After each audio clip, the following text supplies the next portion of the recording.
Standing at the foot, boys, gazing at the sky. How can you get up, boys, when you never try? एक उक्ति चलती है, अंग्रेजी में एक कहावत है। कहते हैं कि हे बच्चों, तुम्हें अगर ऊंची ऊंची उड़ानें भरनी है, खुले आसमान में बड़ी ऊंचाइयों को छूना है, तो क्या करना? ज़मीन पर खड़े रहकर मात्र आकाश की तरफ ताकने से तो काम नहीं होगा ना। तुम्हें उद्यम करना पड़ेगा। क्या उद्यम करना पड़ेगा? देखो ना, महान पुरुषों ने जो अपने जीवन में जिस महान पद की प्राप्ति की है, वो एकमात्र अपने स्वभाव के आश्रय से की है। हम मात्र महान पुरुषों के पास देखते रहे, इससे काम नहीं होगा। महान पुरुष जिस महान तत्व के आश्रित या जिसके बल पर लट्टू हुए, जिस वस्तु के ऊपर वे एकदम प्रभावित हुए और जिसका फल वे आज उस महत अवस्था में है, उसी प्रकार हमको भी अपने आत्म स्वभाव के ऊपर प्रभावित हुए बिना हमारा काम नहीं होगा। हम चाहे आत्मानुभव की भी चर्चाएं करें, हम और कुछ भी करें, लेकिन ज़रूरी ये है कि हम अपनी आत्म वस्तु से प्रभावित हो, इन्फ्लुएंस्ड हो। समझ में आ रहा है क्या? मैं हमेशा उदाहरण देता हूँ। यदि कोई हम किसी को फ़ोन कर ले और फ़ोन करके वो कहे कि साहब हम ऐसा नहीं, मतलब एक बच्चा है, बच्चा फ़ोन उठाए और बच्चा बोले कि पापा घर पर नहीं है। तो क्या है, पापा घर पर होते हुए पापा घर पर नहीं है कहने वाला क्या है? उसका इन्फ्लुएंस्ड है, वो प्रभावित हुआ है। समझ में आ रहा है क्या? उसी प्रकार हम अपनी आत्म स्वभाव से प्रभावित नहीं हुए हैं, इसलिए हम यहाँ वहाँ ताक झाक कर रहे हैं। महान पुरुषों को देखने का, उनका स्मरण करने का, उनको पूजने का फल एकमात्र मेरे स्वभाव की रुचि है। यदि मुझे अपने स्वभाव की रुचि नहीं आई है ना, तो महान पुरुषों का नाम स्मरण करके, जाप मालाएं फेर के या उनका वो देव दर्शन आदि करके हमारा कोई कार्य सिद्ध नहीं होगा, और प्रयोजन अपने कार्य की सिद्धि को लेकर है। उसी प्रकार मात्र महान पुरुषों के द्वारा जो प्ररूपित जो वाणी है, उस वाणी का निर्णय या कहो समझने की कोशिश हमने की हो, लेकिन उस वाणी का जो प्रतिपाद्य, उस वाणी का जो विषय वो भगवान आत्मा है, उस भगवान आत्मा को या वो शुद्धात्मा है, उस शुद्धात्मा को ध्यान का यत्न ही नहीं किया, तो क्या लाभ होगा इस वाणी को सुनने का? कोई लाभ नहीं होगा। निष्कर्ष इतना ही है कि जब तक हम अपनी आत्म वस्तु से, अपने शुद्धात्मा से प्रभावित नहीं होते हैं, तब तक हमारी इस संसार की जो पकड़ है वो ढीली नहीं होगी। हाँ, हम संसार या चतुर्गति में निरंतर भ्रमण करते ही रहेंगे। लाख हम कहते रहे नहीं, संसार दुख रूप है, मोक्ष ही सुख रूप है, अपने को तो वही करना है, वही करना है, लेकिन करते तो एक दिन भी नहीं है। समझ में आ रहा है? हाँ जी। प्रकरण अपना चल रहा है समयसार जी ग्रंथ के माध्यम से छठवीं गाथा का, और छठवीं गाथा में आचार्य देव हमको बता रहे हैं वह शुद्धात्मा कैसा है। उस शुद्धात्मा को कह रहे हैं न विहोधि अपमत्तो न पमत्तो। वह शुद्धात्मा कभी अप्रमत्त भी नहीं होता, कभी प्रमत्त भी नहीं होता, ऐसा वो शुद्ध है। एवं भणन्ति शुद्धम नादो जोसो उसोचो। जैसा है वैसा ही आप अनुभव करो। और ज्ञायक है। ज्ञायक मतलब क्या? ज्ञायक मतलब जिसमें सब कुछ जानने की ताकत है। जिसमें सब कुछ जानने की ताकत मतलब स्व को भी देखने की ताकत है, स्व जानने में भी आए और स्व को जाने भी। ऐसी डबल रोल इस आत्मा के पास में, उस शुद्धात्मा के पास में। इसीलिए ऐसा आत्मा ही, ऐसा शुद्धात्मा ही उपादेय है, उसी की ओर दृष्टि करने योग्य है। विचार कीजिए, यहाँ पर अप्रमत्त और प्रमत्त कहकर पर्यायों से पार बताया जाते हैं। राग द्वेष वाली विकारी पर्याय तो आत्मा है ही नहीं, साथ साथ कह रहे पर्याय ही आत्मा नहीं, वो शुद्ध आत्मा पर्यायों से पार है, ऐसा बताना चाह रहे हैं। समझ में आ रहा है क्या? अर्थात पर्याय की कल्पना इस शुद्ध आत्मा में नहीं। देखो, आत्मा दो बातें होती, एक आत्मा की प्राप्ति करना और एक शुद्धात्मा की प्राप्ति करना। इस समयसार ग्रंथ में हमें शुद्धात्मा की प्राप्ति की प्रेरणा दी जाएगी, आत्मा की प्राप्ति की नहीं। समझ में आ रहा है क्या? फर्क क्या है शुद्धात्मा की प्राप्ति और आत्मा की प्राप्ति? कह रहे शुद्धात्मा मतलब वो अपरिणामी तत्व, वो अपरिणामी अंश जो है, या ध्रुव अंश जो है, जो कभी बदलता नहीं है, उतने ही अंश को यहाँ पर दिखाया जाएगा और उसी को ध्यान की प्रेरणा की जाएगी। लेकिन आत्मा जो है वो द्रव्य पर्यायात्मक वस्तु है, नित्य अनित्यात्मक वस्तु है, परिणामी अपरिणामी वस्तु है।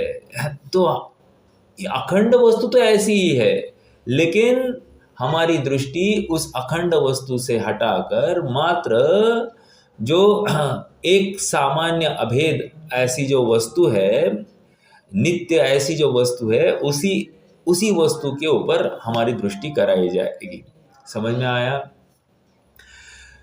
इसलिए यहाँ पर भेदों का कोई कारण नहीं है। कल काफ़ी चर्चा अपनी हुई है, अनुभव की बात प्रश्न के माध्यम से हमने काफ़ी चर्चा में ली। अंत में रोहित भैया का प्रश्न था कि जो कुंद स्वामी है, उन्होंने यह ग्रंथ आत्मा में झांककर लिखा है या जैसे शास्त्र परंपरा चली वैसे लिखा है। तो देखो, ऐसा है, ये प्रश्न में थोड़ा सा थोड़ा सा रिफाइन करता हूँ। इसमें इतना ही अपेक्षा कभी कभी हमको एक धारा चलती है कि वक्ता तो ज्ञानी ही चाहिए, आत्मानुभवी चाहिए। समझ में आ रहा है क्या? तो वक्ता आत्मानुभवी चाहिए, ये जो आवाज़ चलती है, थोड़ा सा इसमें विचार करने के लिए अवसर है। मोक्ष मार्ग प्रकाशक में पंडित साहब ने वक्ता का स्वरूप बताया और वक्ता के स्वरूप में ये कहा कि वक्ता के गुण क्या क्या होने चाहिए। तो वो शास्त्रों का ज्ञाता, निमित्त, उपादान, निश्चय, व्यवहार, ऐसी सब प्रकार से वो वस्तु को समझता हो और उसके कथन करने की, उसके निरूपण करने की उसकी सामर्थ्य हो। जिस वक्ता ने श्रोता का प्रश्न पहले ही प्राग दृष्टवा पहले ही देख लिया है, ऐसा वक्ता शोभनीय है। आगे चलकर उन्होंने कहा वक्ता के विशेष गुण, और वक्ता के विशेष गुणों में कहा कि यदि वक्ता आत्मानुभवी हो, ज्ञानी हो, अर्थात तो और शोभा को प्राप्त होता है। कंडीशंस रखिए, इसका मतलब वक्ता आत्मानुभवी ही होना चाहिए, ये जो टैगलाइन है ये योग्य नहीं है। वक्ता मात्र शास्त्र का अनुसार निरूपण करने वाला हो, ये हमारी जिद होनी चाहिए। समझ में आ रहा है? एक उदाहरण दूंगा। मान लीजिए हम कोई घर खरीदने जा रहे हैं, घर देखने गए और वहाँ के व्यक्ति को पूछे हम, क्यों साहब आप घर में रहते हैं या क्या करते हैं? हाँ, तो वो कहेगा भाई हम घर में रहे अथवा ना रहे, हमको आपको तो इस घर से प्रयोजन है, हम रहते कि नहीं रहते इससे प्रयोजन नहीं है। आपको ये घर पसंद आता है कि नहीं आता है, इससे प्रयोजन होना चाहिए आपका। हम या इस घर में रहते कि नहीं रहते, ये आपका दृष्टिकोण नहीं होना चाहिए। एक बात हो गई। दूसरा और एक उदाहरण देता हूँ। मान लो हम किसी ग्रोसरी दुकान में जाए, जहाँ पर हम उसको कहे साहब शक्कर चाहिए। हाँ, लेकिन वो शक्कर है ना, आपने चखी है क्या? शक्कर आपने चखी है तो ही देना। कह रहे हैं देखो भाई, शक्कर शक्कर ही मिलेगी, क्योंकि वो ऊपर की परंपरा से आई हुई है। मैंने चखी हो अथवा नहीं चखी हो, तुम्हें शक्कर ही दी जाएगी। इसमें तुम्हें कोई भी मतलब प्रश्न नहीं होना चाहिए। हम कॉन्फिडेंस से आपको शक्कर ही देंगे। हमने चखी है अथवा नहीं चखी है, इसको लेकर तुम्हें शक्कर खरीदना या नहीं खरीदना ये बैठता ही नहीं है। इतनी बातें मैं क्यों कर रहा हूँ? इतनी बात इसलिए कर रहा हूँ कि आचार्य कुंद ने आत्मा में झांककर ये लिखा था या पूर्व परंपरा से लिखा था, इसमें कौन सा वैलिड तर्क है, स्ट्रांग तर्क कौन सा है? स्ट्रांग तर्क जैसे भगवान ने कहा है वैसा निरूपण किया है, ये ज्यादा स्ट्रांग तर्क है। हम उनका सम्यक तो आज यहाँ बैठकर नहीं टटोल सकते। एक बार हम एकमात्र उनके वचनों से उनकी प्रामाणिकता को निश्चित कर सकते हैं। दूसरी बात, तीसरी बात, क्या आपको पता है? हाँ, एक 400 वर्ष पहले बनारसी दास जी ने नाटक समय सार जो लिखा था वो अज्ञान अवस्था में लिखा था। और अज्ञान अवस्था में लिखा तो क्या हुआ, वो जन जन के कंठ का हार बना था। हर जैसे हम फिल्मी गाने गाते हैं ना, उस काल में ये नाटक समयसार के छंद सभी गाते हुए दिखाई देते थे। इतना फेमस हो गया था। आप यकीन नहीं कर सकते कि इतना फेमस कोई मतलब जैसे हम फिल्मी गाने गाते वैसे वो लोग ये मतलब ये छंद का बखान करते रहते थे। मुझे इतना ही कहना है, अज्ञान अवस्था में लिखा था। फिर उसके बाद में आगरा में उनकी मुलाकात किनसे हुई? जिन विद्वान के साथ में हुई, उनसे उन्होंने गुणस्थान को पढ़ा। गुणस्थान पढ़ने के बाद में उनकी मति ठिकाने आई। ठिकाने आने पर उन्होंने पुनश्च पुनरावलोकन किया उस नाटक समयसार का, और उन्होंने पाया एक भी चूक नहीं थी, एक भी गलती नहीं थी। क्यों नहीं थी? पूर्व परंपरा के अनुसार। अब मेरा प्रश्न है, बनारसी दास जी का जो नाटक समयसार है हम पढ़ेंगे कि नहीं पढ़ेंगे? उन्होंने कह दिया मैं अज्ञानी था, अज्ञान अवस्था में मैंने लिखा है, ऐसा उन्होंने कह दिया तो हम पढ़ेंगे कि नहीं पढ़ेंगे? प्रश्न तो ये है। तो बात पढ़ने न पढ़ने की नहीं, ये प्रामाणिक है तो पढ़नी है। अगर अप्रामाणिक है तो उसमें जो मेरे प्रयोजन की बात है उतनी ग्रहण करूंगा, बाकी छोड़ दूंगा। समझ में आ रहा है क्या? अर्थात यहाँ पर युक्ति का अवलंबन कितना महत्व रखता है। एवं चेत एवं स्यात् एवं न चेत एवं न स्यात्, ऐसा ही है, इसी प्रकार है। और मुझे भी ऐसा ही भाषित होता है। ये मैच करने की कितनी जरूरत है आप पकड़ रहे होंगे। निष्कर्ष इतना ही है कि कुंद ने आत्मा में देखकर लिखा हो तो क्या, वस्तु स्वरूप के अनुसार कहा है, ये महत्वपूर्ण है। और कुंद ने अपने पूर्वाचार्य के अनुसार कहे अनुसार लिखा है तो क्या, वस्तु स्वरूप का पालन करता हुआ ये निरूपण है, उसका विरोध करता हुआ नहीं है। इसलिए ये हमारे लिए जिनवाणी ही है, और इसके बल पर हमको सम्यक तो हो सकता है। उन्होंने कैसे भी लिखा हो, समझ में आया? ये एक बात हो गई। दूसरी बात ये चली थी कि हमको जो अनुभव के काल में ज्ञान क्या कर रहा है। तो देखो, एक अपेक्षा तो सीधी सीधी है कि समस्त सर्वगुणांस्ते सम्यक्त्व, अर्थात सभी गुणों का सम्यक परिणमन होना सो सम्यक्त्व है। तो ज्ञान भी सम्मिलित है इस कार्य में, ज्ञान बाहर है ऐसा नहीं समझना। एक दूसरी अपेक्षा इतनी ही है, पहले को पकड़ कर चलना, पहले को छोड़कर नहीं चलना। ज्ञान अपने सुख को अब भोग रहा है, अर्थात भोग रहा है मतलब जान रहा है, और अपने सुख को जान रहा है, अपनी निराकुलता को अनुभव कर रहा है। यही ज्ञान का कार्य हो रहा है। समझ में आ रहा है क्या? तो ज्ञान भी सम्मिलित है, ये विरोध का कारण मतलब इसमें विरोध नहीं हो सकता। ठीक है, अनुभव की बात है। और आज मेरे ख्याल से रोहित भैया ने एक ग्रुप पर में प्रश्न डाला है कि अनुभव के काल में विषय छूट जाता है। भाई साहब ट्रू और फॉल्स था वो, बट किसी ने उसको रिस्पॉन्ड भी नहीं किया। रिस्पॉन्ड करना चाहिए कि भाई प्रयोजन था आत्मानुभूति का, तो वो शास्त्र अभ्यास इसीलिए किया था कि मुझे आत्मा की प्राप्ति हो। अब विकल्प भी किया तो क्यों किया? आत्मा की प्राप्ति हो।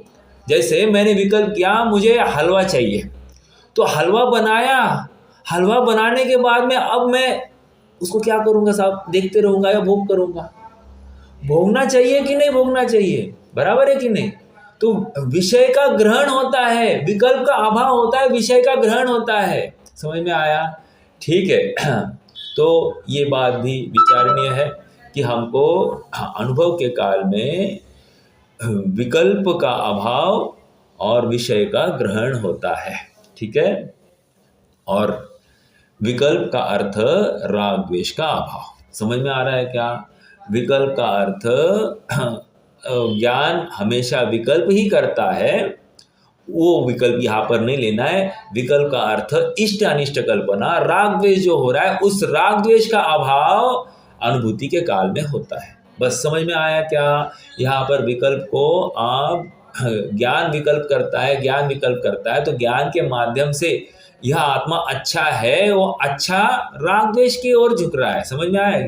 भले ही भाषा ज्ञानात्मक है, लेकिन उस चारित्र मोह की बात चल रही है कि आत्मा अच्छा है, आत्मा में रमन करने योग्य, आत्मा में अपनत्व करने योग्य, श्रद्धा की अपेक्षा बात है। लेकिन मूल बात यह है, ये ज्ञान मुखेन बात चल रही है, ज्ञान है वहां पर, लेकिन ये श्रद्धा और चारित्र इनका सम्यक परिणमन होते ही ज्ञान भी सम्यक कहलाता है। समझ में आ रहा है क्या? ज्ञान तो ज्ञान ही है। सम्यक्त्व के पहले मैं स्वयं को श्रीपाल जानता था, और सम्यक्त्व के बाद भी मैं स्वयं को क्या बोलूंगा? परिचय कैसे दूंगा? श्रीपाल ही दूंगा। समझ में आ रहा है क्या? हाँ, अपने में मान्यता बदल गई है। अब मैं अपने आप को असमान जाति द्रव्य पर्याय रूप मानूंगा नहीं, कहूंगा बिल्कुल, लेकिन मानूंगा बिल्कुल नहीं। समझ में आ रहा है क्या? इतना फर्क तो हो जाएगा। लेकिन वो मान्यता के स्तर पर हुआ, लेकिन जानने के स्तर पर मैं अपने आप को ज्ञान की अपेक्षा ही जानूंगा, अर्थात आत्मा की अपेक्षा, और किसी को परिचय देना है तो असमान जाति द्रव्य पर्याय की अपेक्षा दूंगा। ठीक है? तो कोई प्रॉब्लम नहीं है। आगे बढ़ेंगे। ये तो अब तक अपनी कल की ही चर्चा का सार मैंने फिर से एक बार रखा, और अब आगे बढ़ते हैं। देखिए, गाथा 6 के अंतिम अंश चल रहा है।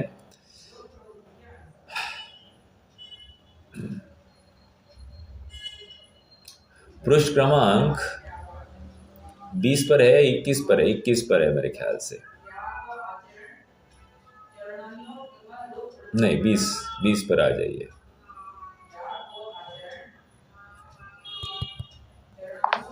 हाँ, एक अब आगे। इसलिए शुद्ध नय का उपदेश प्रधान है, क्योंकि उस शुद्ध नय के बल पर ही यह आत्मा को ध्यान सकता है। अब शुद्ध नय का अर्थ यहाँ पर क्या लेना? साक्षात शुद्ध निश्चय नय भी नहीं लेना, या परम शुद्ध निश्चय नय का विषयभूत आत्मा लेना है। समझ में आया? अब देखो, अशुद्ध नय को असत्यार्थ कहने से यह न समझना चाहिए कि आकाश के फूल की भांति वह वस्तु धर्म सर्वथा ही नहीं है। अब इसका विचार करते हैं। कल की थी चर्चा, अशुद्ध नय। अब तक क्या कह रहे? शुद्ध नय से ही तुम्हारा काम होगा। अब कह रहे शुद्ध नय से भले ही काम हो रहा है, इसका मतलब अशुद्ध नय अकार्यकारी है, ऐसा बिल्कुल नहीं है।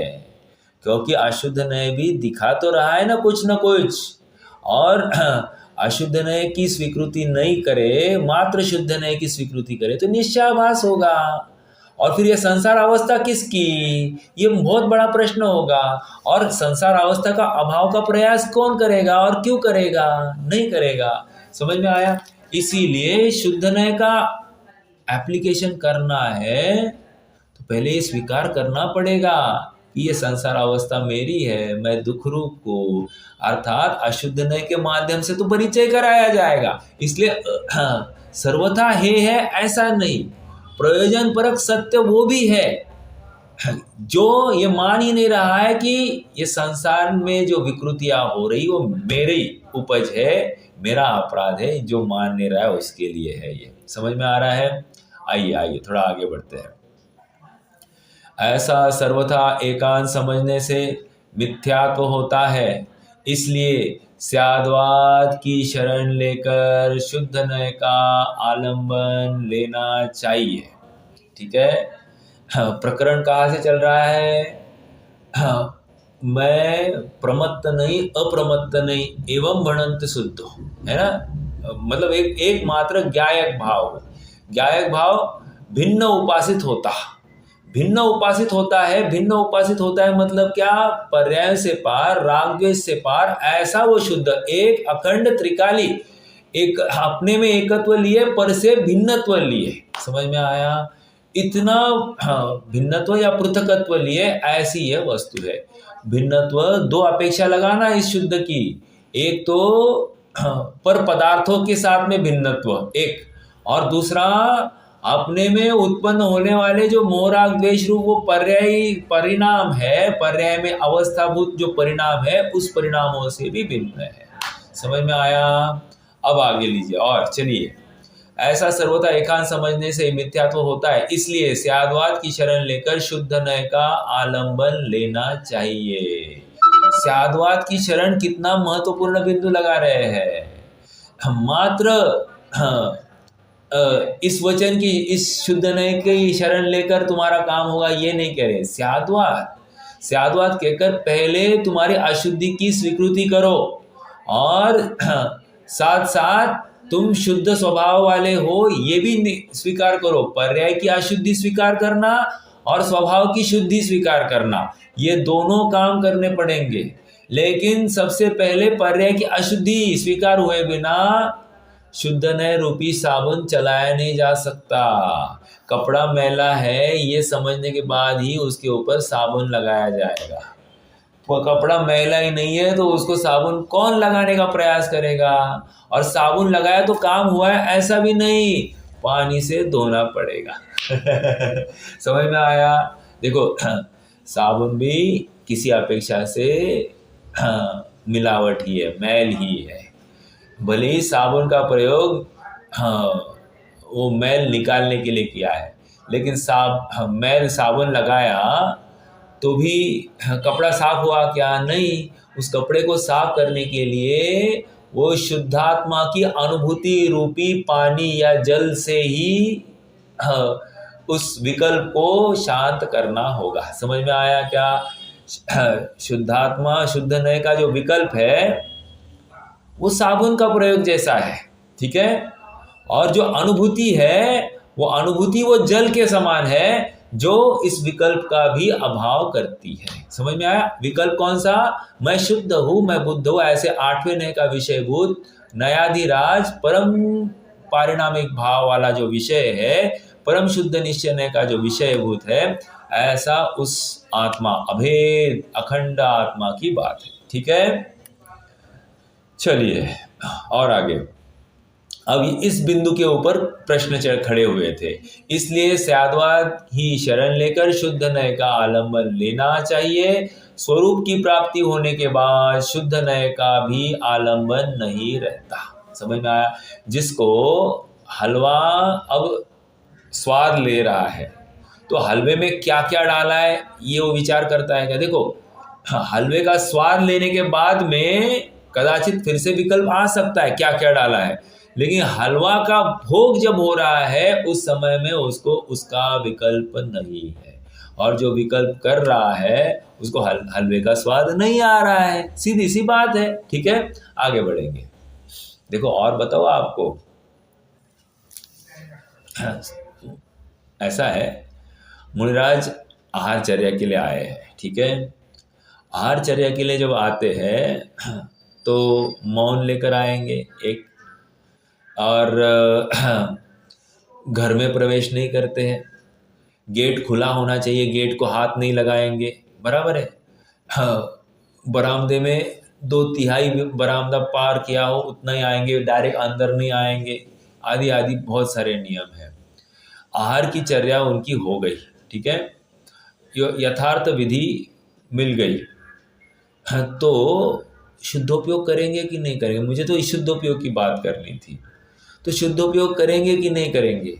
तो कह रहे हैं जब, हाँ, एषणा समिति रूप कवल अंजुलि में है, ठीक है, अंजुलि में है तभी शुद्धोपयोग संभव नहीं, क्योंकि पकड़ना है ना, बुद्धिपूर्वक वहाँ पर उपयोग लगाना है। वो अंजुलि में कोई चीज़ है, ठीक है, फिर उसका चेकिंग होगी, राइट, कि शोधन होगा, योग्य है अयोग्य है, राइट।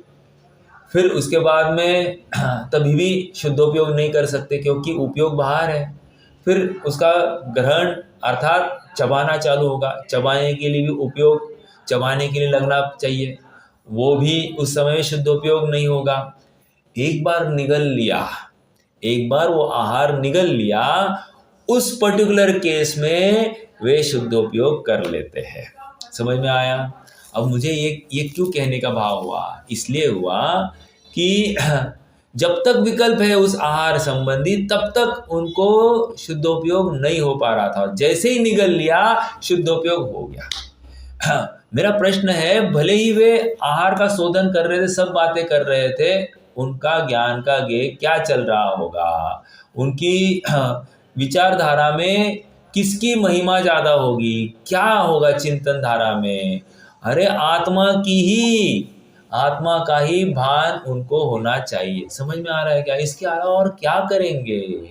कुछ भी और नहीं होगा। आज सोने का भाव इतना, आज चांदी का भाव इतना, ये विचार होगा, ये जगह अच्छी, ये बुरी, ऐसा होगा। समझ में? ये भोजन अच्छा, ये भोजन अच्छा नहीं, ऐसा हुआ, इनके यहाँ मेरा कल का भोजन अच्छा हुआ, ये विकल्प चलेगा, ये विकल्प है। तो वह शुद्धात्मा के अभिलाषी नहीं है। जिनको पर पदार्थ संबंधी इतने विकल्प छूटते हैं उनको शुद्धात्मा संबंधी विकल्प रहता ही नहीं है। क्यों? वो अवसर ही नहीं देता है ना शुद्धात्मा के लिए, फिर क्योंकि वो विकल्प अन्य वस्तु का है, वो अन्य वस्तु का विकल्प इनको शुद्धात्मा संबंधी विचार करने के लिए, विकल्प करने के लिए अवसर नहीं दे रहा। ठीक है, आइए थोड़ा और आगे बढ़ेंगे। हाँ, स्वरूप की प्राप्ति होने के बाद शुद्ध नय का भी आलंबन नहीं रहता। आगे बात, शुद्ध नय का आलंबन नहीं रहता मतलब अब शुद्ध नय का जो विषय है वो भगवान आत्मा या शुद्धात्मा, वही उसी का अवलंबन रहता है। ठीक है, आगे जो वस्तु स्वरूप है वह है यह प्रमाण दृष्टि। ये मैंने परसों दिन में पढ़ाया था ना, जो वस्तु स्वरूप है वह है यह प्रमाण दृष्टि। हाँ, मतलब क्या? जो सो उसो चेवा। समझ में आया? जैसी वस्तु है वैसी ही है, प्रमाण दृष्टि से देखो तो ऐसी ही है, और द्रव्य दृष्टि से देखो तो ऐसी ही है, और पर्याय दृष्टि से देखो तो ऐसी ही है, अन्य दिखाई नहीं देगी। समझ में आ रहा है क्या? 3 दृष्टियां बताई, एक प्रमाण दृष्टि, एक पर्याय दृष्टि और एक द्रव्य दृष्टि। ठीक है, अब हम अपना परिचय निरंतर किस प्रकार स्वयं को दे रहे हैं? हम अपना परिचय निरंतर मैं पुरुष, मैं श्रीपाल, मैं पिता, मैं भाई, मैं बेटा, इस रूप में अगर दे रहे हैं तो ये क्या हो गया? पर्याय दृष्टि हो गई।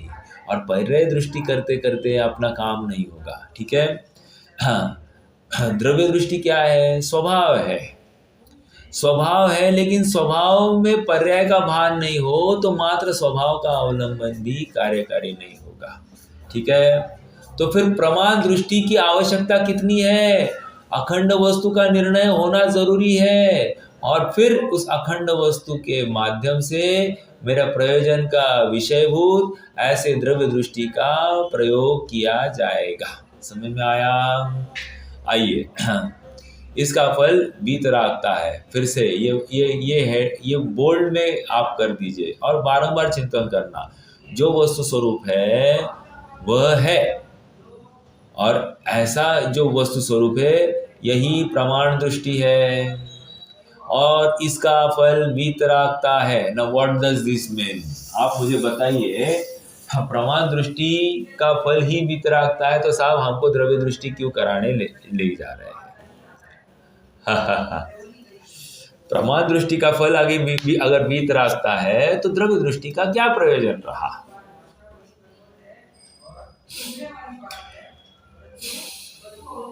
कौन बताएगा?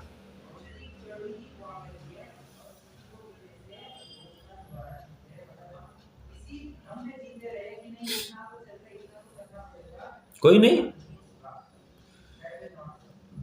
देखिए, प्रमाण दृष्टि से क्या जाना? द्रव्य पर्यात्मक वस्तु जानी, ठीक है।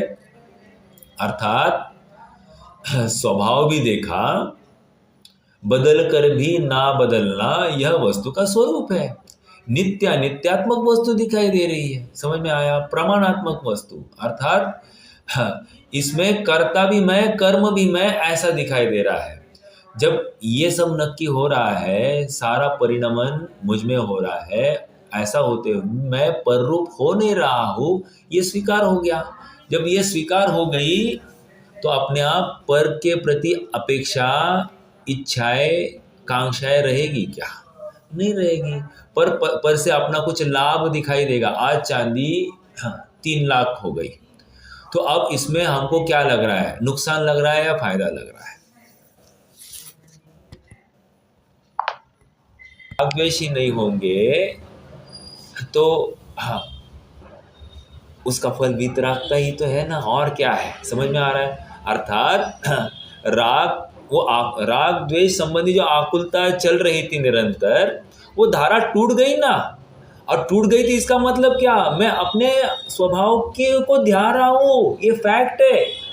जब मुझे पर वस्तु संबंधी आसक्ति नहीं रहती है तो 100% मैं स्वभाव को ही, निज स्वभाव को ही अपना मान रहा हूँ। समझ में आया?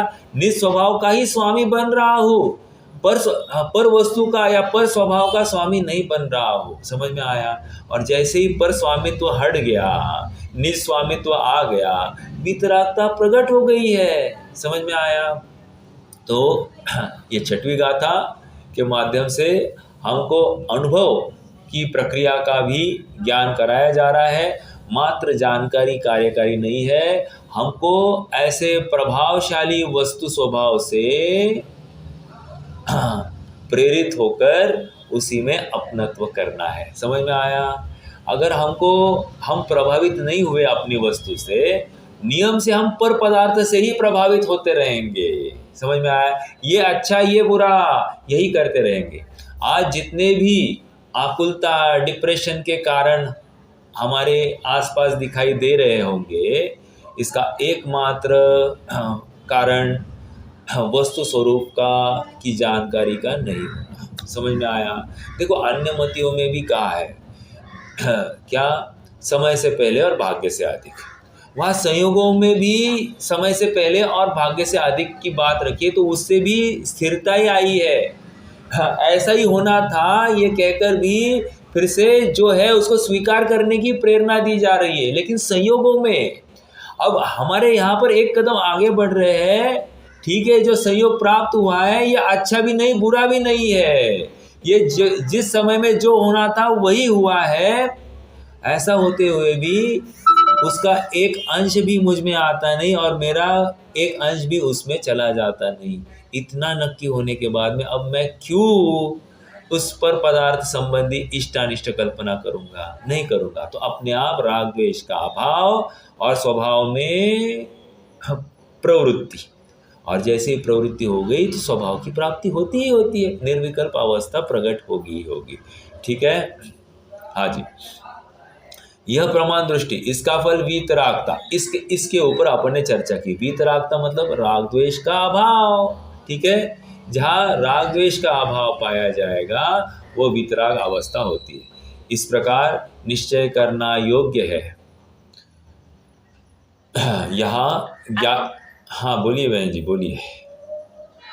वो जो अभी आपने कहा ना कि प्रमाण दृष्टि का फल ही जब वीतरागता है तो हमें द्रव्य दृष्टि करने का उपदेश क्यों देते हो? बराबर, वो क्लियर नहीं हुआ। ठीक है। देखो, प्रमाण दृष्टि से हमने इतना ही किया। क्या? प्रमाण दृष्टि से हमने इतना किया कि पर पदार्थ से अपने आप को अलिप्त कर दिया, ये हो गया है। दूसरा क्या हुआ है, स्वभाव की रुचि भी हो गई है, दो बातें ये हो गई है। लेकिन अभी भी विकल्प अगर चल रहे होंगे तो क्या किया जाए, तो उसको द्रव्य दृष्टि कराई जाएगी, उसको बताया जाएगा ये पर्याय का विकल्प, ये विकल्प जो हो रहे ये पर्याय में है, वो एक समय के है, ये भी तुम्हारे काम के नहीं है। ये द्रव्य दृष्टि जो है वो त्रिकाल है, ऐसी की ऐसी है, और फिर इस पर्याय के माध्यम से वहां पर दृष्टि कराई जाएगी। देखो मेरा प्रश्न है, एक सरल प्रश्न है आप सबको। हाँ, प्रवचन सार में जो आत्म वस्तु दिखाई गई है उससे मेरा काम हो सकता है कि नहीं हो सकता है, प्रश्न है। हो सकता है। हो सकता है। और फिर प्रवचन सार में कौन सी वस्तु दिखाई गई है, प्रमाण का विषय। प्रमाण की वस्तु दिखाई गई है, और हम कह रहे हो सकता है। फिर द्रव्य दृष्टि की अपेक्षा जरूरी क्यों है, जिसको प्रमाण के विषय में से वो द्रव्य ढूंढ नहीं पाया है या द्रव्य में प्रवृत्ति नहीं कर पाया है, उसको आगे चलकर ये प्रेरणा दी जाएगी द्रव्य दृष्टि करना। ये वस्तु अखंड है, लेकिन अखंड वस्तु का ज्ञान होने से तुम्हारा काम नहीं होता है। अखंड वस्तु का ज्ञान होने के बाद में जो प्रयोजन परक सत्य वस्तु है, अर्थात जो कभी बदलती नहीं है, उस वस्तु की दृष्टि करने से, उसकी महिमा आने पर तुम्हें जो परिणति में जो सुख की प्राप्ति होनी है उसके बल पर होगा। इसका मतलब प्रमाण दृष्टि से होगा कि नहीं, फिर से प्रश्न यही है।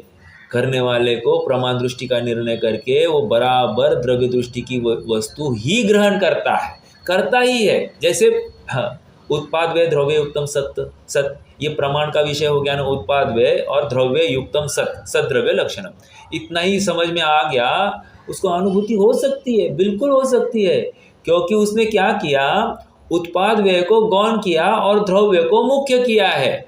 प्रमाण दृष्टि ही पहले नक्की की, और प्रमाण दृष्टि में उसने कार्य करने वाली जो उत्पाद वाली पर्याय है उसके माध्यम से दृष्टि की है इस द्रव्य की। बस द्रव्य वही दृष्टि का विषय था, हमको खाली इलैबोरेट करके ये सिलेबस परोसा जा रहा है।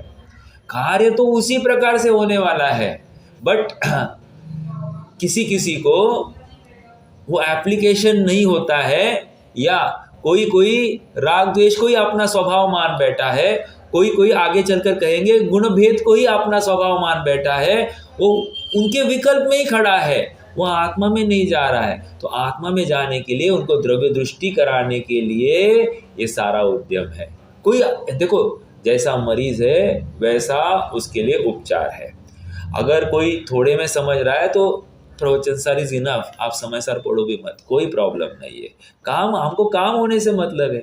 अब प्रवचन सार पढ़ने के बावजूद, पंचास्तिकाय संग्रह पढ़ने के बावजूद भी अभी भी काम नहीं हुआ, चलो कम हम तुमको अब ये शुद्ध आत्मा ही दिखाएंगे, अर्थात प्रयोजन परक सत्य, वो वस्तु परक सत्य है। तो वस्तु परक सत्य स्वीकार करने के बाद ही ये प्रयोजन परक सत्य दिखाया जाएगा। जिसको वस्तु परक सत्य की खबर नहीं है, उसको पहले कहा जाता है भाई गो फर्स्ट एंड रीड प्रवचन सार और देन कम हियर। ये कोर्स है, इसी प्रकार से नहीं करना, हमारे पास समय नहीं है तो आ जाओ। हमने तीसरी गाथा में यही प्रयोजन परक सत्य ही भर दिया, और फिर कहा सवत्त सुंदरो लोए, समझ में आया। फिर हमने सवत्त सुंदरो लोए बताया, हमने पहले प्रयोजन परक वस्तु परक सत्य ही दिखाया, समझ में आया। तो द्रव्य दृष्टि का प्रयोजन अपेक्षाकृत है, जो प्रयोग कर नहीं पा रहा है उसके लिए है। लेकिन इसका मतलब फिर अब फिर से प्रश्न खड़ा हो रहा है कि हाँ, प्रमाण की दृष्टि से काम हो रहा है तो फिर करना चाहिए, हमको करना चाहिए था ना, तो करो ना, प्रमाण दृष्टि से कर लो। नहीं हो रहा है तो फिर द्रव्य दृष्टि, प्रमाण का स्वीकार करके ये द्रव्य दृष्टि होनी चाहिए। ये स्यादवाद है। जब हम कह रहे हैं तो स्यादवाद है, और स्यादवाद को उसी अपेक्षा से लेना चाहिए, समझ में आया। क्योंकि अखंड वस्तु का तो निर्णय हुए बिना काम ही नहीं कर सकता, ये बात उतनी ही इम्पोर्टेंट है। ठीक है, चलिए, हुआ है कि नहीं हुआ क्लियर, या अभी भी और आपको कुछ इनपुट्स देने हैं? हुआ है, मुझे ऐसा लग रहा है कि प्रमाण की जो वस्तु है उसका निर्णय में तत्व निर्णय करने के लिए 100% पहले वही समझना पड़ेगा, और वो समझकर जो समता भाव आया है फिर उसके बेस पे फिर वो जब अंदर जाएगा जो अनुभूति पूर्वक वीतरागता है, हाँ। वो द्रव्य दृष्टि से देखो, इम्प्लाइड मीनिंग तो यही है, द्रव्य दृष्टि होती ही होती है। हाँ, मात्र प्रमाण दृष्टि वाला जो जीव है, हाँ, वो द्रव्य दृष्टि करता है तभी तो वीतरागता होने वाली, एक बात यह है। लेकिन यहाँ पर प्रमाण दृष्टि का निर्णय करके ही तुम्हें वीतरागता हो जाएगी, क्योंकि पर का मुझ में कुछ प्रवेश ही नहीं है, पर से मुझे कोई अपेक्षा ही नहीं रही। अब मैं पर की आशा क्यों लगाऊंगा? भगवान मुझे सुखी करेंगे ये कल्पना ही अब झूठी हो गई, समझ में आया? अब कोई स्त्री पुत्र आदि मुझे दुखी करते हैं, ये कल्पना ही झूठी हो गई। ये शरीर में रोग है, ये कल्पना ही झूठी हो गई। अब बचा क्या? वो आत्मा, राइट? अब आत्मा में ये जो राग द्वेष है, इस राग द्वेष को लेकर मुझे आकुलता हो रही कि नहीं, तो आकुलता वो विचार करने लगता है, ये आकुलता है। तो अगर राग द्वेष नहीं करेगा तो कभी आकुलता ज़्यादा होती है, कभी आकुलता कम होती है, तो इसका मतलब आकुलता का भी अभाव हो सकता है कि नहीं, इतना ही वो विचार करने लगता है। आकुलता का अभाव होने लगता है तो फिर आकुलता का अभाव होने के लिए कोई एक स्थायी तत्व होना चाहिए जिसका आश्रय लिया जाए, तो वो तब विचार करता है। तो ये क्या हो गया? ये द्रव्य दृष्टि की तरफ ही तो दौड़ रहा है उपयोग। हाँ, बट प्रमाण दृष्टि से आकर द्रव्य दृष्टि की ओर दौड़ा। अभी जिसको प्रमाण दृष्टि का ही निर्णय हो गया लेकिन द्रव्य दृष्टि हुई ही नहीं, इसका मतलब उसको बताया जाएगा कि राग द्वेष वाली अवस्था है, ठीक है, वो पर के लक्ष्य से हुई है, और जो स्वभाव है वो पर की तरफ पर रूप होता नहीं है। ये नक्की होने के बाद में अब उसको स्वभाव का भी निर्णय कराया जाता है। अपेक्षा कथन है, हाँ बिल्कुल आपका तर्क, उसमें कोई ये विरोध नहीं है, बट फिर भी हाँ, प्रमाण दृष्टि होते ही द्रव्य दृष्टि अपने आप हो ही जाती है साधक को, और जिसकी नहीं हुई है उसको ये द्रव्य दृष्टि कराई जाएगी, उसको बताया जाएगा ये द्रव्य दृष्टि ऐसी, ऐसे आत्मा को ध्यान, ठीक है?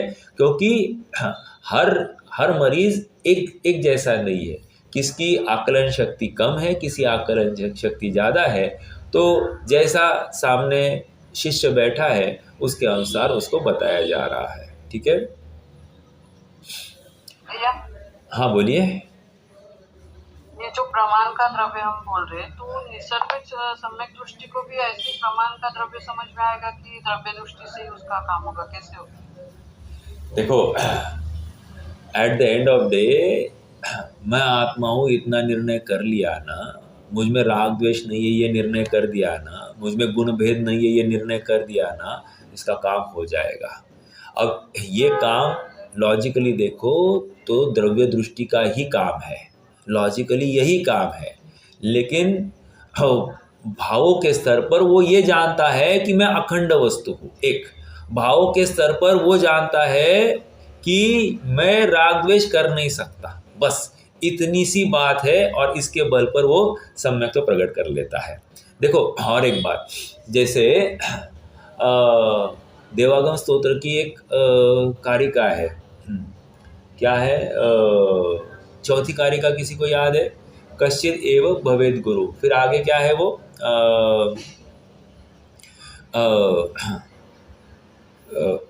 मैं उदाहरण देता हूँ। वहाँ पर ये कहा है कि जिस प्रकार सोना अशुद्ध से शुद्ध किया जा सकता है, होता है, तो यह आत्मा भी राग द्वेष से रहित भी हो सकता है। अनुमेयत्वात्, इतना ही अनुमान से हमने ये नक्की किया कि आत्मा राग द्वेष से रहित हो सकता है।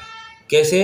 अगर सोना शुद्ध हो सकता है तो आत्मा भी राग द्वेष से रहित हो सकता है। और फिर क्या तर्क दिया? किसी को थोड़ा राग द्वेष है, किसी को और कम है, किसी को और कम है, तो ऐसा करते करते कोई ऐसा जीव हो सकता है कि उसको राग द्वेष ही नहीं हो सकता। तो अगर वो जीव है तो उसने क्या किया होगा? तर्क चलने लगते हैं, उसने क्या किया होगा? तो उसने राग द्वेष रहित अवस्था का ही निर्णय किया होगा और उसी को ध्याया होगा, तब जाकर उसने काम किया होगा। ऐसे ही हमको भी मतलब किसी स्थूल निसर्गज वाले को ऐसा ही निर्णय हो सकता है। देखो किसी को वेदनानुभव भी सम्यक्त्व में कारण बताया है। वेदना का अनुभव, वेदना अनुभव सम्यक्त्व में कारण कैसे हो सकता है, इसके ऊपर अपन उहापोह करेंगे ना। वेदना, मुझे कोई तकलीफ हो रही है, ठीक है, दूसरे को भी वही तकलीफ हो रही है, लेकिन एक जन ज़्यादा आकुल हो रहा है, एक जन कम आकुल हो रहा है। क्यों हो रहा है साहब? दोनों को एक जैसा ही मान लीजिए कि उपसर्ग आया है, लेकिन एक को कम आकुलता दिखाई दे रही है, एक को कम आकुलता, ज़्यादा आकुलता दिखाई दे रही है। इसका मतलब ऐसा भी कोई हो सकता है कि इन आकुलताओं में रहता हुआ उसको इन प्रतिकूलता में रहता हुआ भी वो आकुलित ही नहीं रहता हो। ऐसा नक्की कर सकता है क्या? कर सकता है। तो इसका आधार कौन होना चाहिए? आत्मा ही होना चाहिए। आत्मा हो रहा है, इसका मतलब ये बाहर की परिस्थितियां मुझे सुख दुख देती नहीं है, ये भी निर्णय हो जाता है। और जैसे ही निर्णय हो जाता है, सब भावों के स्तर पर हो गया, और फिर मैं न भोजन से जीता हूँ, न हवा से जीता हूँ, न वचनों के माध्यम से मुझे कुछ है, न चलने के लिए मुझे कुछ चाहिए, न भोगने के लिए कुछ चाहिए। ऐसा निर्णय अपने आप हो जाता है। वो अपने आप को आत्म वस्तु रूप देखना लग जाता है। इतना संभव है, इतना पॉसिबल है। एक संगी पंचेंद्रिय जीव ये सब कर सकता है। हाँ, अब आप कहोगे साहब हमको इतना समझ में आ रहा है और हम नहीं कर पा रहे, और वो कैसे कर पाएगा पहली एक बार सुनने से? हाँ, मोक्ष मार्ग में आगे बढ़ने के लिए विशुद्धि चाहिए। मोक्ष मार्ग में आगे बढ़ने के लिए ज़्यादा ज्ञान नहीं चाहिए, विशुद्धि चाहिए। और विशुद्धि मतलब टोटल समर्पण। समझ में आया? मोक्ष मार्ग में आगे बढ़ने के लिए ज़्यादा ज्ञान की आवश्यकता नहीं। ये शुद्ध उपयोग, ये दृष्टि का विषय वाला आत्मा चाहिए, ऐसा बिल्कुल नहीं है। समझ में आया? द्रव्य संग्रह की टीका, वहाँ पर ब्रह्मदेव सूरी कह रहे हैं क्या कि अष्ट प्रवचन मातृका का ज्ञान काफ़ी है। समझ में अष्ट प्रवचन मातृका का ज्ञान काफ़ी है, उससे ज़्यादा और कुछ नहीं चाहिए मोक्ष मार्ग में आगे बढ़ने के लिए। मतलब क्या? इतना ही है कि आपकी विशुद्धि एक विशेष स्तर की चाहिए। विशुद्धि में नो कॉम्प्रोमाइज़, ठीक है। कोई कहे साहब वो शेर खा रहा था तो विशुद्धि थी कि नहीं थी? देखो, खा रहा था, उसकी भूमिका के अनुसार उसको क्या कुल्ला करने के लिए पानी मिलने वाला था क्या? नहीं। उसको जैसी भूमिका है वैसे ही उस भूमिका में उसके संबंधी आसक्ति टूट गई, खत्म हो गया। अब भले ही मुंह उस मान से भरा हुआ है, फिर भी उसको सम्यक तो हो गया। तो हमारा भी मुंह मान से भरा होगा तो हमको सम्यक तो हो सकता है क्या? हमारे आसक्ति तोड़ के तो दिखाओ तो हम मानेंगे।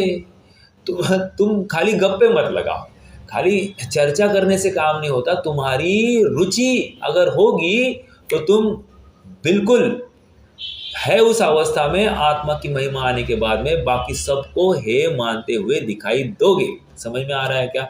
तुम्हें एक अपनी आत्म वस्तु सर्वोपरि भाषित होगी, तुम्हें अपना जाननपना ही भाषित होगा, उसके अलावा और कुछ नहीं। समझ में आया? ये होता ही होता है, और ये विशुद्धि के बल पर होता है, ज्ञान के बल पर नहीं। ठीक है, तो अगला प्रश्न फिर से प्रति प्रश्न, तो फिर ज्ञान क्यों करने को कह रहे हैं? क्योंकि तुमको अभी विशुद्धि नहीं न हो रही है, इसलिए ज्ञान करने के लिए कह रहे हैं। क्यों? देखो, जैसे किसी को बताया जाए, साहब पानी क्यों नहीं बहाना, साहब छना हुआ पानी क्यों लेना? एक बूंद पानी में असंख्यात रस जीव और असंख्यात एकेंद्रिय जीव। समझ में आया? तो त्रस तो अपन क्यों घात करें? तो त्रस को उसी पानी में छोड़ दो, और मात्र अपना प्रयोजन पानी से हो रहा है, अपनी प्यास बुझाना प्रयोजन है, इसलिए कर रहे हैं। तो उसको दिखाया जाए कि देखो इतने जीव है, इतने, तुम एक समय में एक बूंद में इतने जीव का ग्रहण स्वाहा कर रहे हो, तो अपने आप डर जाएगा और पानी का अपव्यय से वो बचेगा। तो ज्ञान होने पर बचा। इसी बात को अब आगे चलकर ग्रंथ में 17वीं 18वीं गाथा, 35वीं गाथा, ज्ञानम पच्चक्खानम कहकर ज्ञान की मुख्यता कराई जाएगी। ठीक है, तो ऐसा है निसर्गज वाले को भी इस प्रकार से भाव भासना संभव है, हो जाती है। तो लॉजिकली उसने भी शुद्ध नय का जो विषय है, द्रव्य दृष्टि का विषय, वो शुद्धात्मा उसने ध्याया है। ध्याये बिना काम होगा ही नहीं, लेकिन प्रमाण पूर्वक ही शुद्ध नय का विषय होगा। देखो, और मान लो हम कोई घर देखने के लिए गए हैं, पहले हम क्या करते हैं, घर का एक्सटर्नल फीचर देखते हैं, बराबर।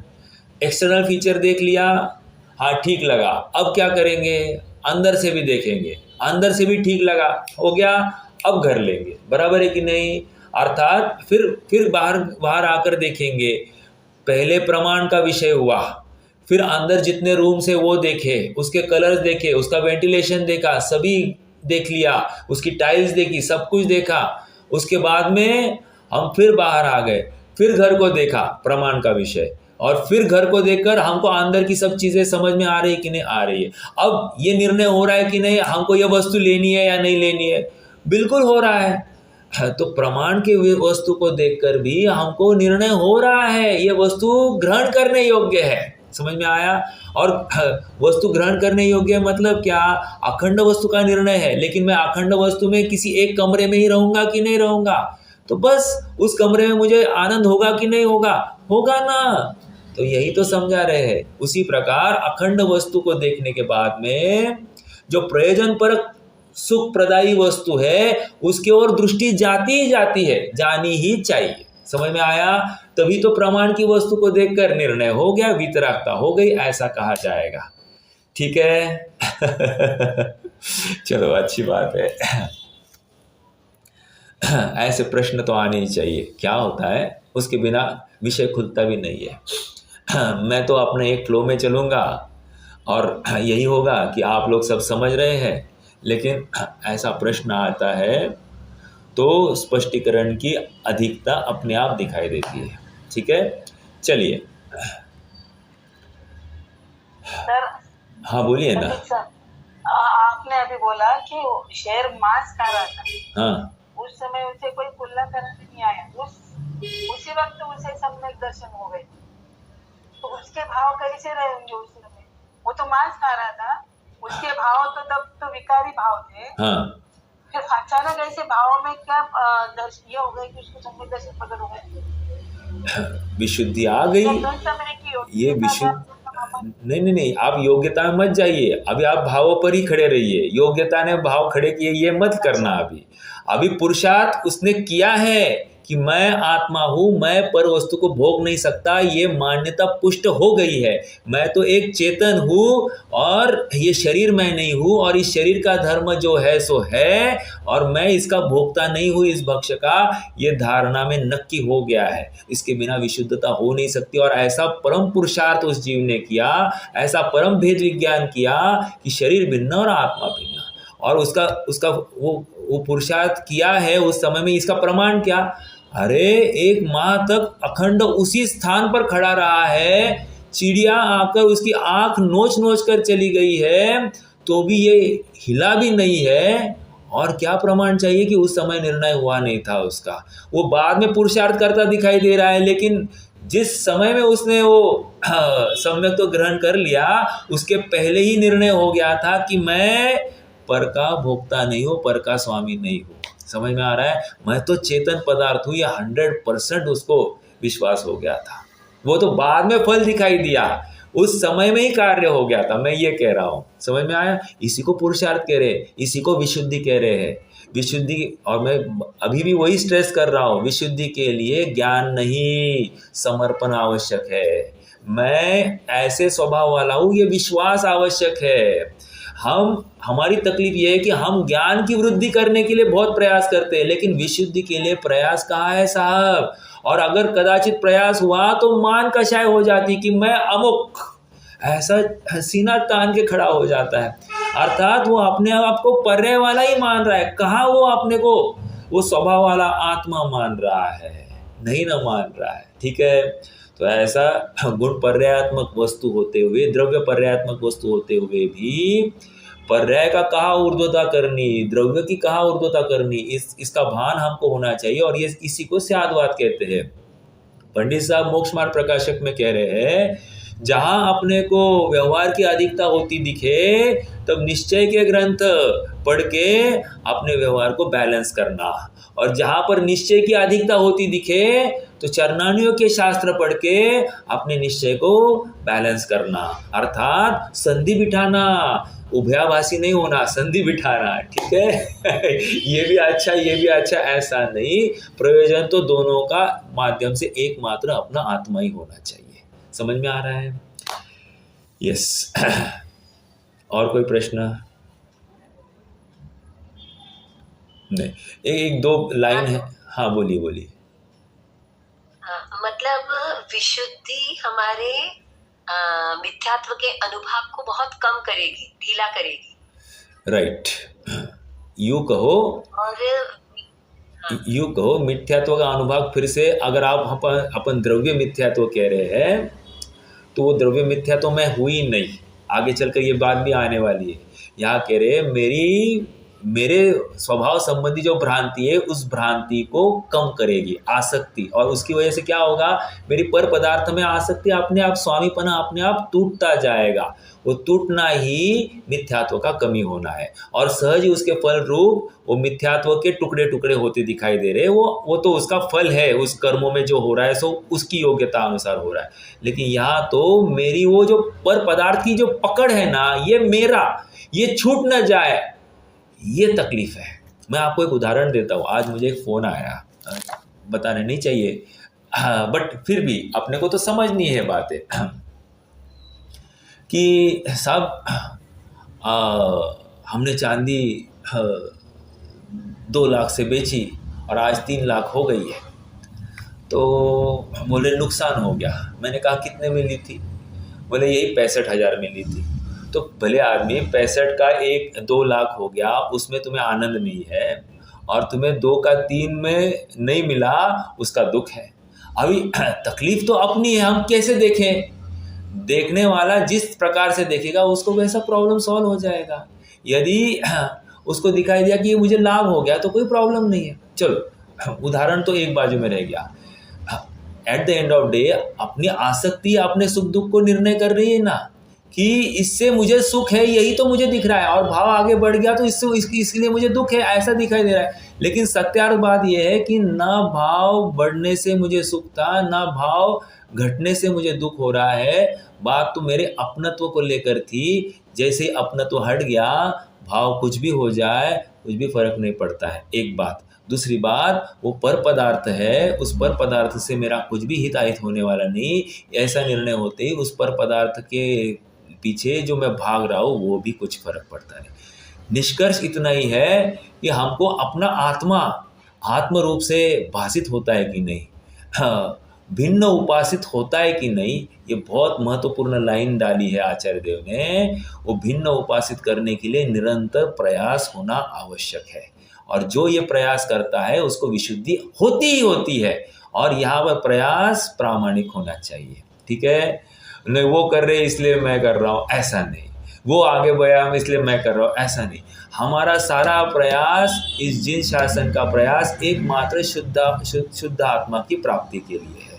मेरे सुख के लिए मैं ये कर रहा हूँ, मैं किसी और के लिए नहीं कर रहा हूँ। देखो जैसे बच्चे की हम इतनी परवरिश क्यों करते हैं? अपने सुख के लिए कर रहे हैं, या वो बड़ा हो जाए, वो अच्छा हो जाए, इसके लिए कर रहे हैं?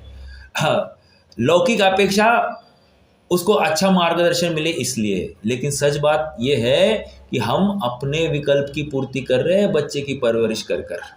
हमने उसके ऊपर कोई एहसान किया नहीं है, हमने अपने विकल्प की पूर्ति की है। अब जिसको ये स्वीकार हो गया ना, फिर कल को जाकर बच्चा उलट भी गया, अपने विरोध में भी गया, तो भी उसको कोई दुख नहीं होगा। क्यों? क्योंकि उसको मालूम है मैंने जो कोई विकल्प किया था वो मैंने अपने विकल्प की पूर्ति के लिए किया था, किसी और के लिए नहीं किया था। इसलिए कल ये विरोध में भी गया तो भी इसको लेकर मुझे कोई दुख नहीं होगी, क्योंकि मैंने कर्तव्य ही नहीं भाषित किया था कि मैंने कुछ किया है उसके लिए, मैंने तो अपने लिए किया है। तो अपने आप वो आकुलता घट जाती है। समझ में आया? ये तो एक उदाहरण दिया, बट यहाँ पर तो कह रहे हैं कि हमको अपनी आत्म वस्तु की भान होते ही अपने आप बाकी सब बातें गौण हो जाती। देखो, अपने अपराध की स्वीकृति ये महत्वपूर्ण बात है। अपने अपराध की स्वीकृति जब तक नहीं हो रही है, अपने को ये करना है, अपने को ये करना है, ये जब तक बोलते रहेंगे ना, काम नहीं होगा। जो बोलता है वो करता नहीं, और जो करता है सो बोलता नहीं। समझ में आ रहा है क्या? ये सीधी सी बात है। तो अपने को अपना काम करना है, सुखी होना है, तो बोलने की आवश्यकता नहीं, लग जा। समझ में आ रहा है? ये बात होनी चाहिए, और इसी को विशुद्धि कहते हैं। इसी को विशुद्धि, अपना काम करने में बहुत हर्ष है, अपना काम करने में बहुत हर्ष है, ऐसा जिसको लगता है ना, वही शुद्ध आत्मा को ध्याएगा। फिर उसके लिए साहब रात्रि में पानी नहीं पीना, साहब होटल नहीं जाना, साहब हमको सगे संबंधी संभालने हैं, हमको समधी के पास जाना है, हमको शादी ब्याह में जाना है, ये सब उसको गौण हो जाते, जीरो हो जाते, उसको कोई फर्क नहीं पड़ता। उसको अपना आत्मा की महिमा है इसलिए। और जिसको आत्मा की महिमा नहीं है, उसको खेद होता है, अरे अब जाना नहीं पड़ेगा, जाते तो अच्छा होता। ये सब उसको खेद क्यों हो रहा है? क्योंकि आत्मा की महिमा नहीं है। बस वो कैसे वैसे मरे मन से इस पक्ष में बैठा है, वहाँ जा नहीं पा रहा है। ठीक है, तो इससे हम एनालाइज करेंगे अपने परिणामों को, विशुद्धि कितनी है। हमको क्या लगता है, हम नहीं गए इसके मतलब हम विशुद्धि है, ऐसा नहीं है। हमको वहाँ के जानने की इच्छा होगी, क्या हुआ होगा, क्या हुआ होगा, समझ लेना हम वहीं पे पहुँच गए हैं। भले ही शरीर से नहीं गए, मन से वहाँ पहुँचे तो गया काम से। समझ में आ रहा है क्या? विशुद्धि मतलब हम प्रभावित ही नहीं रहे, हमको अपनी आत्मा ही उत्कृष्ट भाषित होनी चाहिए। समझ में आ रहा है? ठीक है, करते रहेंगे चर्चा। और कोई प्रश्न है तो कीजिए, 1-2 मिनट है।